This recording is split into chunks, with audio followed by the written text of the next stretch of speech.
শবে মেরাজে কোনো রোজা বা আমল আছে কিনা দয়া করে কোরআন হাদিস থেকে আমাদেরকে বলবেন।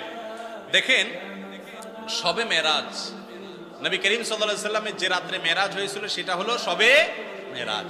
সেটা হয়েছে 1400 বছর আগে, 1400 বছরেরও বেশি সময় আগে এটা হয়েছে। এখন কি কারোর মেরাজ হয়? তাহলে মেরাজ তো একবার হয়েছে নবী করিম সাল্লাল্লাহু আলাইহি সাল্লাম, এটা কি প্রতি বছর করে ঘুরে ঘুরে আসে? মেরাজ তো প্রতি বছর আসে না। হ্যাঁ, যেই রাতে তার মেরাজ হয়েছে প্রতি বছর ওই রাত ওই তারিখটা যদি ঘুরে আসে ওটাকে মেরাজ বার্ষিকী বলা যেতে পারে। যাই হোক, নবী করিম সাল্লাল্লাহু আলাইহি সাল্লামের মেরাজ সম্পর্কে হাফেজ ইবনে হাজার আসকালানী, ইমাম ইবনে তাইমিয়া, ইমাম ইবনুল কাইয়িম রাহিমাহুল্লাহ সহ পৃথিবীর বড় বড় পণ্ডিত আলেম যারা আছেন, যাদের ইলম থেকে উপকৃত হওয়া ছাড়া কোনো উপায় নাই এমন অবস্থা, সেই সমস্ত মুহাদ্দিস এবং উলামাদের বক্তব্য হলো নবী করিম সাল্লাল্লাহু আলাইহি সাল্লামের মেরাজ হয়েছে এটা সত্য নয় বরং মহাসত্য, কিন্তু কোন মাসে হয়েছে, কোন তারিখে হয়েছে এই বিষয়ে নবী করিম সাল্লাল্লাহু আলাইহি সাল্লামের কোন হাদিস থেকে